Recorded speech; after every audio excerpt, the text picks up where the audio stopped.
idea. And what I want to chat with you about this morning are boundaries.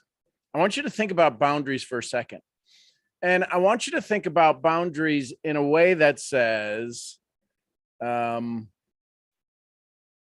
we normally set up boundaries for things to keep us away. Does that make sense? Drop an A in the chat if we set up boundaries to keep things away from us.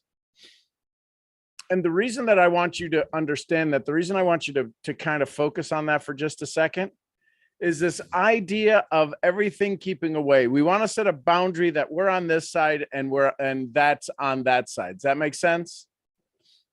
So now the question becomes, if we set boundaries, and if we get good at setting boundaries, what boundaries do we have to break down? Hey, Peggy in Taiwan, how are you, my dear? Big hugs to you. I love watching all of your Instagram, your IG videos. Think about your boundaries that you have with money. Oh, snap. What's he doing? What's he saying? Where's he going with this? What's these boundaries you have with relationships? We don't want to get hurt again. Well, what boundaries do you have that are currently hurting you? That's the dialogue. That's the hard part. That's the thing that makes it tough, is that we have these boundaries that keep us stuck. I just saw, I think Doug typed in the chat in the VIP group on Zoom that says need for approval, right? Our addiction to approval is a boundary. What is a boundary? A boundary is a place where things change. A boundary is a place where from this place to that place, there's a transition.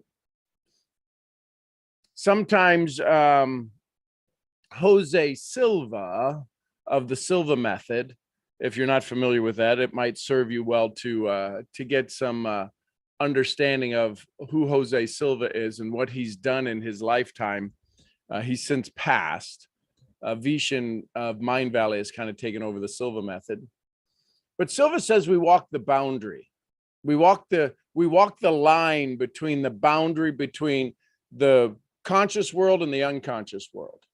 If we can walk that boundary, we can have both worlds. Think about that. We say we want both worlds. We want the world of riches, and we stay walking in the world of poverty. We want the world of gratitude and peace and harmony, and we stay in the world of thankful and agitated and coming soon to a theater near you.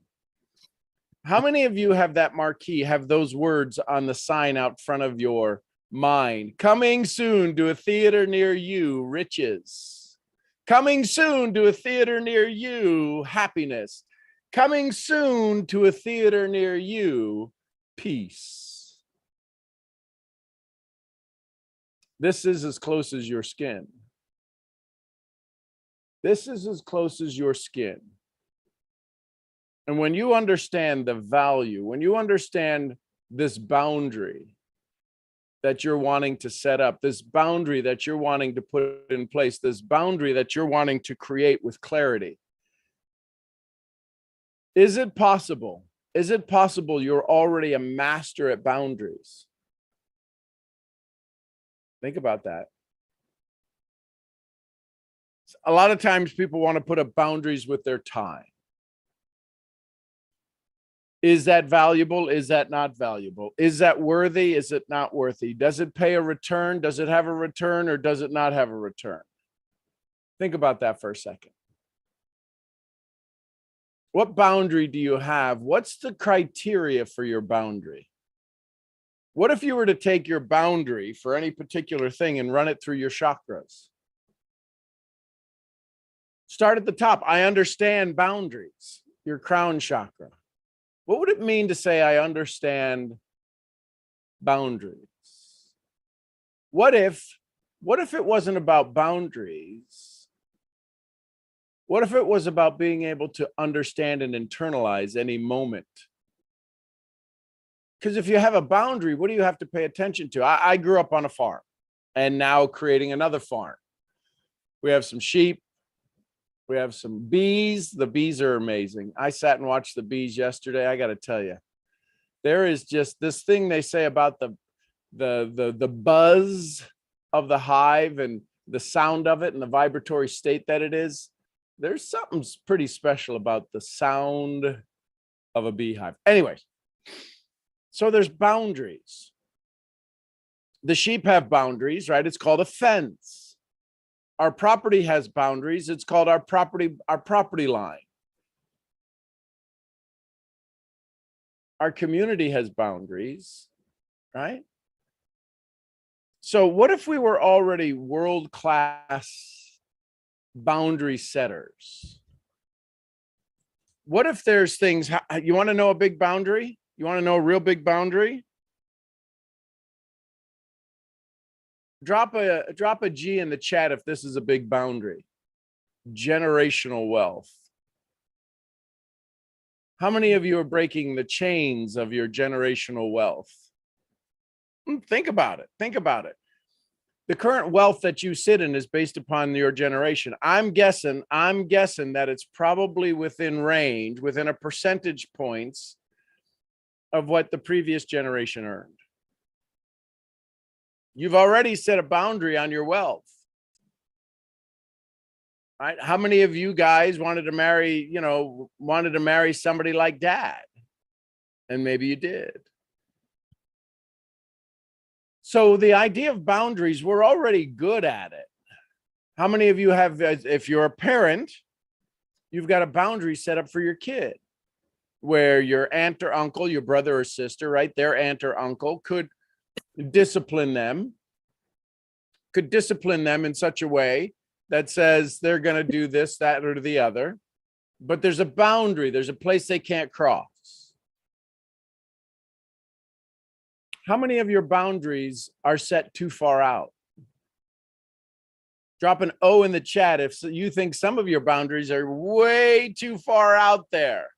You got to tighten them up.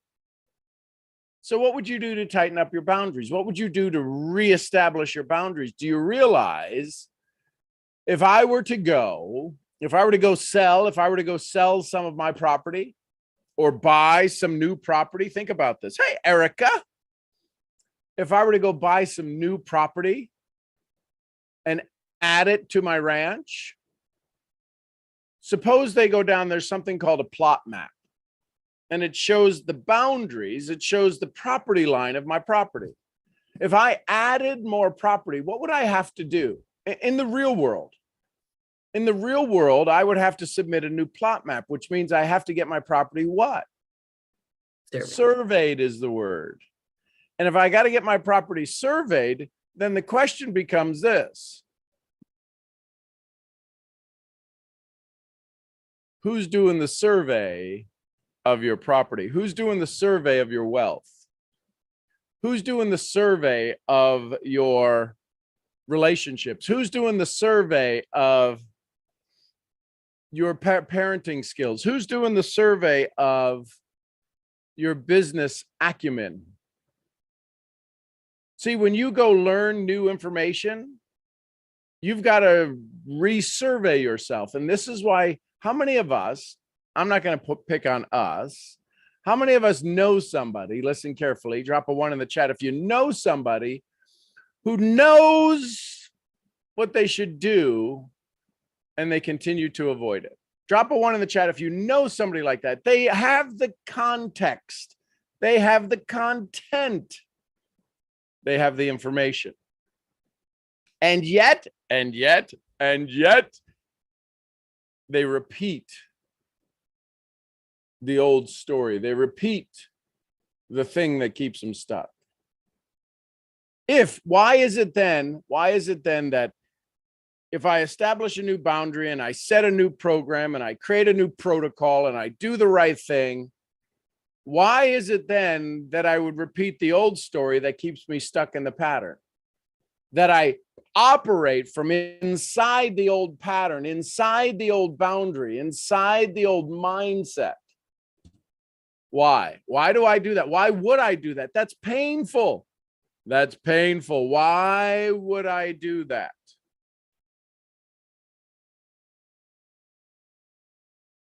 Because the brain looks for two things. The brain says, will this kill me? Fight, flight, or freeze, right? Will this kill me? Do I have to enact my highest ability to save myself? Or how fast could I recognize the pattern? And this is where habitual thinking comes in. This is why 21 days to form a habit is not a valid statement. There might be some truth to it, but it's not a valid statement. It takes about 18 months, 18 months for you to make a change into a transition. When you start doing effect after effect after effect after effect to change, to make the effect permanent, takes about 18 months. So what's the story today? How do you set boundaries today? You have to first take a survey. You got to survey yourself and say, what are my boundaries? What's the point of that I won't cross? What's the words I'm looking for? My mind is slipped away on that. The words that says, there's a place where you won't cross the boundary. You won't cross over. You will not. That is your line of demarcation. The challenge is some of your boundaries are made with whipped cream. And sometimes you eat up the boundary and you go, oh, this isn't too bad. I'll just push it out here or shove it over there or pull it in, or it's a line in the sand. What happens if you establish the boundaries? What you'll find is this. When you truly establish the boundaries of your life, they will get real tight and they will get real strong.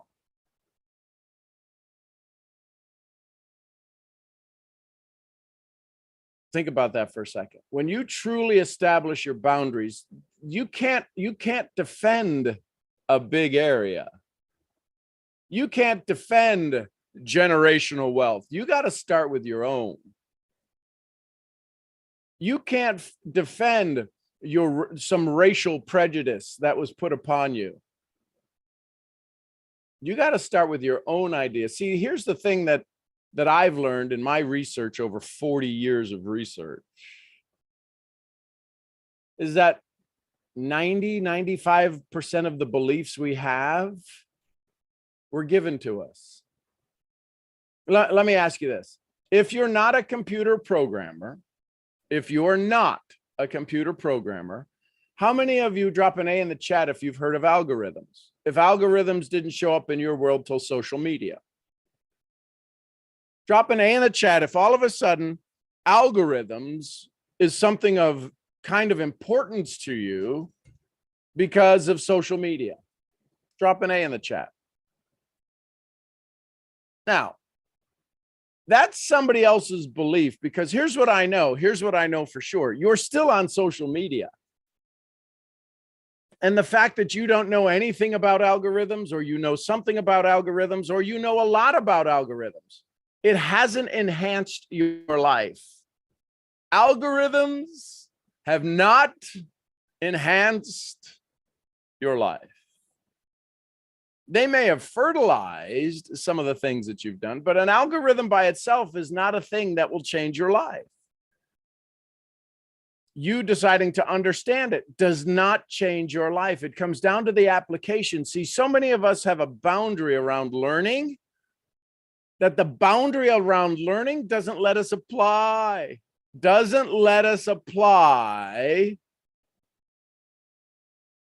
learning. The boundary for learning. We want to be a learned soul. I'd rather be an applied soul.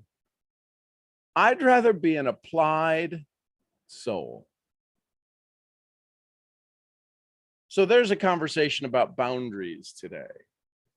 What are they? Why are they so big? Why are they so flexible? Why are they so short?